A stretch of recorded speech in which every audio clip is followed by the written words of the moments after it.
Hello, everybody. I'm Alexi Khajavi, and I am the president of hospitality and travel for Questex. We are a global business intelligence brand that connects and informs the industries of travel and hospitality. And we're here at Inspire 2020. The session is European focused, the future of hotel investment. And I have the honor of interviewing Fernand Donnet, who is the CEO and founder of Sophos Hotels. Sophos is a management company of 3 to 5 star hotels across Europe and Asia. And Fernand, welcome. Very nice to have you. Tell me about yourself and your company. Thank you very much, Alexi. So my name is Fernand Donnet. I'm Swiss born and I live in Lausanne. We have a head office in Lausanne from Sophos Hotels company. We have a management company, hotel development and management company. We are working throughout large Europe, let's say from Russia to Portugal, and mainly with 4 or 5 star properties. We're working a lot with big brands, mainly Marriott, Hilton, Hyatt, Wyndham. And we have a certain number of luxury resort hotels, mainly in Switzerland. We have a few in France as well. And so that's it. So. And perhaps, Fernand, that aren't familiar with management companies, you are managing those hotels on behalf of an owner. So who are those owners of those hotels? So according to the country, mainly it's private owners in the different countries where we are developing our business.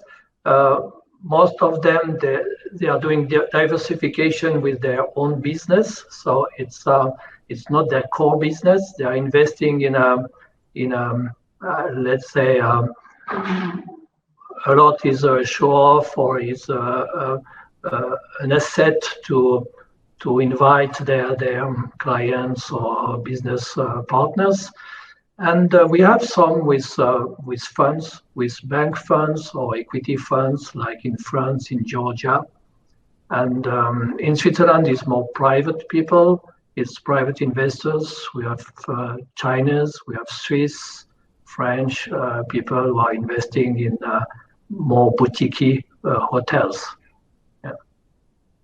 Understood. And so would it be fair to say you have 2 clients? You have the guest that's staying in the hotel, as well as the owner of that hotel for which on their behalf you're operating that asset? Yeah, we are really developing and running their business. In Switzerland, we have some where we have a lease contract, so we are owning the business. So we have this comprehension of what also, as an owner, we are living with the pressure of the results, with what we have to deliver, and so we have both activities. So I think it's also a good sign for our investors because they know that we understand them. Yeah, you have skin in the game, as they say, which is always good. So listen, we obviously are in the midst of a pandemic, although, just in the recent weeks, there has been some good news with some vaccines being announced. But, just to perhaps look back a little bit to where we got to where we are now, how has the pandemic affected your portfolio, Fernand? And how many hotels were closed? How many are open now?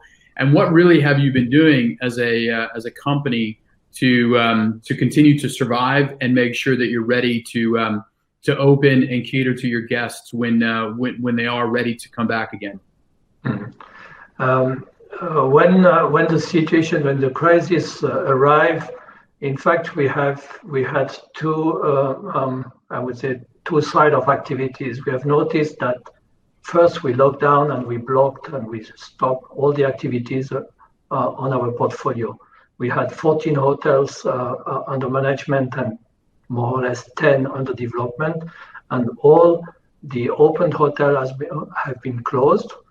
And after we reopened the resort one, because we have seen that for the summer, the people really wanted to go out of cities. They wanted to enjoy more or less themselves in another environment. But in the city hotels, Georgia, France, Switzerland, Geneva, everything has been closed. What we have noticed is till then it hasn't been possible to run business, I would say, efficiently. We have tried to reopen in Paris, in Geneva, and we have noticed that there were no market, and we had to close again, and even more with the second wave of the pandemic. But we have noticed that in Montaigne, the resorts were working pretty well, and we were working well during the weekend. So we decided, except for the peak season, to close during the weekdays and to open during the weekend, to be under the government support for the staff, for other possibility of subvention for the weekdays, and we were running the weekend, and it was quite good. I don't want to say that it was extremely well, because as discussed, the pressure on the price, because we had to work on the domestic market, was very strong, and we had to survive with that. But what we have noticed in cities properties, it was really over. We couldn't work anymore, because there is no pickup, no business. As long as borders are closed, airports are closed, we cannot do business. So if we wouldn't have strong owners, strong partners who were ready to support a certain loss during these months, I would say we would have been, it would have finished. We have noticed that in Paris or Geneva, a certain number of hotels already closed definitely. So there is no more business. So thanks to our investors, we are still surviving. We still have a certain amount of work to do to help our investors to attract the more support for the government and from the different countries. But this is the one way. But in Montaigne, we have noticed that the clientele was there, the domestic clientele was there. They were keen to go there. They want to enjoy and to go out of this mess and this pressure they have in the city or in their work life. And so we were positively surprised by the results. And what we have noticed also, that regarding the segment and the age of the clientele, we have to be a little bit more focused on the security and the safety process. And in some others, we are quite okay. And the young clientele is the more dynamic in our destination, but also it's the one what we have to be, I would say, controlling, because they are losing the possibility to check the safety process. Yeah. It's interesting to hear you say that, Fernand, because it's a story that's shared across Europe. Whereas in the summer months, as lockdowns in the spring ended, it was almost a tale of two cities or two stories, where the urban hotels were suffering very, very bad, whilst the country and the coastal hotels, particularly in those markets, as you noted, that had strong domestic or strong drive-to demand, did reasonably well. In many cases, actually, within 80 to 90% of performance, in 2019. So, how does the service levels, and you mentioned a little bit about the pricing, but focusing perhaps on the service levels, luxury is known for a very refined, very a diverse set of amenities driving a value proposition.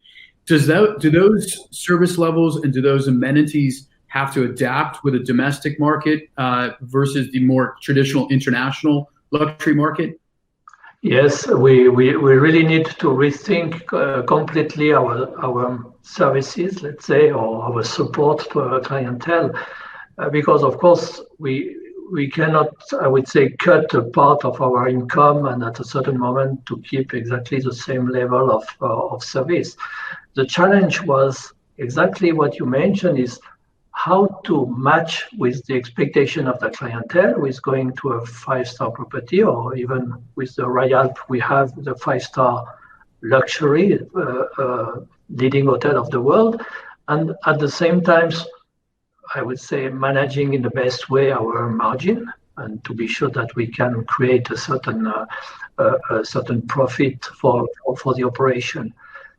What we have noticed, and it was not really, we did that already before the pandemic, because we have a certain vision of what we should maybe do to make a certain evolution of the luxury market, let's say like this. And what we have noticed is, if you consider a certain number of disruptive luxury property, we have noticed that with the youngest, let's say, clientele we have attracted with the domestic, focusing on the domestic market, we have noticed that experience was more important than really pampering, let's say like this, because it's very difficult to give a really pampered service if you need to keep a certain distance with the clientele, with safety measures. But what the clients want, they want to have an experience. So we had to focus a little bit more of what the property, of what the resort was delivering as a service. We have to create new activities. We have, in one of our properties, we created yoga weeks, or, plenty of different activities to compensate the fact that on site, in fact, the service was maybe less careful. We could say that. I don't know if it's the right word, but less picky than it should have been. But we have noticed at the end of the day that our rating was not suffering that much. Let's say we have lost 0.1 or 0.2 points regarding our properties, but regarding the shrink of the services we did, and at the same time what we delivered as an experience, we have noticed that it was going on with, and I think it's the way that we have to work anyway, even after the crisis, because we will not be able to keep the same level with pressure on the price, because we know what we did this year with the discount or package we have provided. The clientele after the pandemic, they will not say, "Oh, we are ready to pay 25 or 30% more suddenly because there is just a vaccine," or it will not be like this. Yeah. I mean, that's a really interesting point, because luxury has been always a bit nebulous, right? It's a segment, but in terms of the experience delivery, what is one person's luxury would be another person's sort of basic necessities, perhaps, maybe a bit of a hyperbole, but there is no single definition of luxury.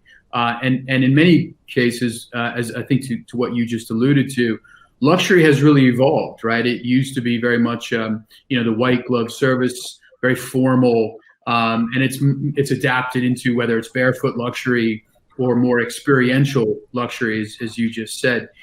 But one thing that luxury certainly is high touch. And there are numbers of staff and strategic thinking that pre-arrival and certainly during the guest's stay is there in a very high touch way to deliver an incredible experience. How do you do that in a pandemic environment where social distancing is really the plot du jour, so to speak? Yeah, yes, the challenge is exactly that. The challenge, it was saying, how we able to deliver the same, I would say, feeling for the clients. even if we have less employees in covering the different shifts and the journey of the clients in the property. And what I have said to my team, and even if in some of them they were saying, oh yes, but do you really think that it's still 5-star superior or deluxe service? But yes, what we had to do is to rethink ourselves, to say, I said to my team, just work a little bit more like in the lodge industry. In the lodge industry, that means you are a host, you receive your clients like it is at home, and try not to think about department. Suddenly you are going to the F&B, suddenly you are going to, but try to follow the clients with the staff with at disposal with the clients. So it's not because you are in a reception that you cannot go with the client because you are a receptionist and go to the clients to the spa, or to drive them to the spa, or if you are a waiter or F&B manager, you cannot welcome the client in the reception, and so suddenly to think a little bit differently. And it's not to say there is a fragmentation of services, so it's just services. Just do the service. The first staff who is close to a client, he has to care about the clients. It's not to say it's not my job, it's not my role, and I left to the others. But I think this is a way. It's how you create this atmosphere with the clientele. And what it was interesting, we did that in our first hotel when we reopened. It was in Chandolin. It was our boutique 4-star deluxe. It's a design hotel, very famous. And we said we changed completely the management. We said now everyone is in front, GM, staff, chef, everyone has to welcome the clients to. And what it was interesting is the first feedback we received to the clients, to some of my clients, they explained me what they lived, and they explained me exactly what we decided to implement. We said, oh, it's fantastic. I met the chef. I was in the show. I was, near the fireplace with the chef, talking with him. I said, this is what I want. Yeah. This is the experience. It's not just, the concierge or the rooms division. So would it be fair to say then that you've empowered your staff to be more connected with the guest, and staff are now essentially multitasking around that guest experience? Is that right? Yeah, exactly. That's right. So that means a certain training up front, because you cannot just say, I just change. You have to deliver a certain support to the staff, because they need to feel confident and comfortable with the mission, which changed drastically. And some of them, they are maybe not so much, I would say, open or, to the clients. So we have to train. It's not just like this. But we have noticed that it's something also that it gives a lot of power and proudness of the staff, because suddenly they are recognized. It's not just that is really interesting, and it makes me think about when you look at the development pipeline pre-pandemic, which will certainly go down. Some of those hotels that were in planning, will not be developed or not be hotels when they do open. But nonetheless, the hotel development pipeline early part of this year was robust. There was a lot of supply that was coming into the market. But around 70% of that aggregate, both in the US as well as in Western Europe, was really mid-scale, select service type hotels. And the investment community loved those assets or loved those brands because they had very low labor costs. You didn't have a lot of staff. You didn't have a lot of amenities, restaurants, spas. Really, you didn't have a lot of the stuff that makes a luxury hotel a luxury hotel. to your point, though, you've found maybe some innovative ways to to use your labor pool more efficiently. How does luxury change coming out of this? And do you think that luxury will perhaps have less of an interest by those investment community or by the investment community because of the high cost of operation? Or do you think that will generally subside as we get out of the pandemic? I think the perception of of all this will change a little bit. But if I consider I would say the paradigm we had before the crisis, because before the crisis, as you mentioned, the best way it was limited service, mid-market hotels in the city center. Yep. Last time you had fantastic return, and investing in a luxury property, it was really like we say in French, having a danseuse, Yeah. So the thing is, the crisis shows us two things. First thing is having a result is paying off. You can have a return if you manage in a very good way. Secondly, we have noticed that having also a restaurant nowadays is a plus, because we have seen that restaurant was less impacted than hotels, just rooms. So it was interesting, and we have seen, for example, in Geneva, we have a boutique hotel, a very nice boutique hotel, Tiffany, with a restaurant. The restaurant was driving the business to the hotel, and in fact, in the regular years, it would have been just the opposite. The hotel was driving the business in the restaurant. So it changed completely. So we have maybe to rethink for the next couple of years how we are developing our projects. The other thing is, nowadays we have noticed that if you plan in a good way upscale or luxury property, it will work. But of course, it was already the case before the crisis. You have to be more and more focused about the construction costs, because this is the key. Because we have noticed that except some iconic hotels in some part of the world, but I don't think there is a lot of hotels like this. Nowadays, the people are ready to pay more to have a very good and high-end experience, but they are not ready to pay anything. I would say the mass of the market, I don't want to say just 2 or 3 clients where they are giving the plus in a property, but just if you want to have a certain volume of business in your destination, you need to have, I would say, the right price, let's say like this. Yeah. And as I mentioned before, the right price bring you maybe quite a lot in the other outlets, because that's why your resort is working quite well. If you have different restaurants, bars, spa, we have seen the spa was booming this year. It was just extremely. My spa manager was saying, "You give me 10 more rooms, I will fill it." So it was just amazing to see how the people were ready to pay to have a moment of exception, or a specific experience, and to live something.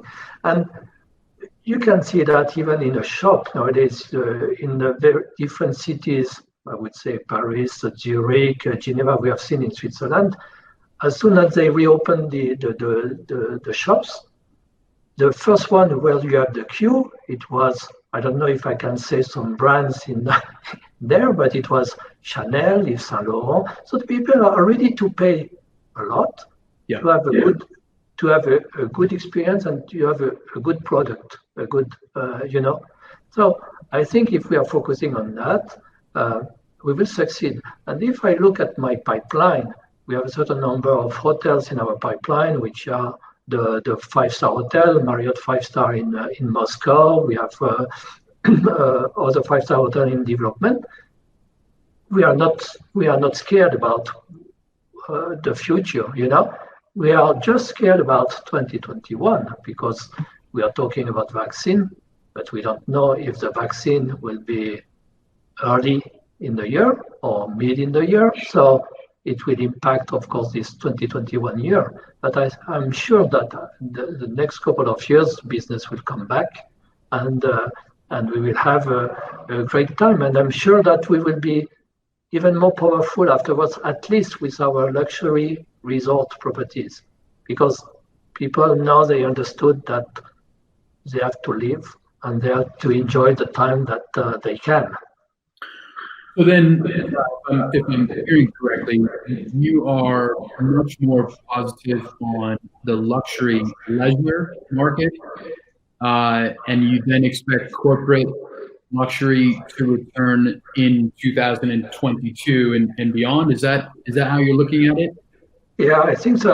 But I'm sure that it will be, as I mentioned, I think it will be a certain pressure on the price, but I'm sure that the volume will be there because people nowadays have seen with this crisis that it was not out of price to go in a five-star property, in a luxury property, because we train them now to go there, and we have seen that we just reopened in the weekend in the Royal, and we were fully booked for the weekend, and it was November, end of November, so no ski, no VTT, no hiking. It was just people who wanted to be in the mountain, relaxing 2 days or 3 days and having a good time. That's it. And looking perhaps at the different markets within the luxury segment, you have hotels as well as cater to guests in Eastern Europe, Russia, Asia, China, and of course Europe and North America, as well as Latin America as well. Does the definition or the expectation of a luxury stay change dramatically between those markets? I don't think it will change drastically, but of course, I think that in Eastern Europe, the property we will have in Eastern Europe anyway, it's the city hotels. We don't have any resort there. We have in Croatia, but I think that it will be a little bit more tough to have this mixed clientele between business and leisure, because business will be affected slightly more than leisure, I think. And so it will be a little bit more difficult, I think, to recover more quickly or in the cities.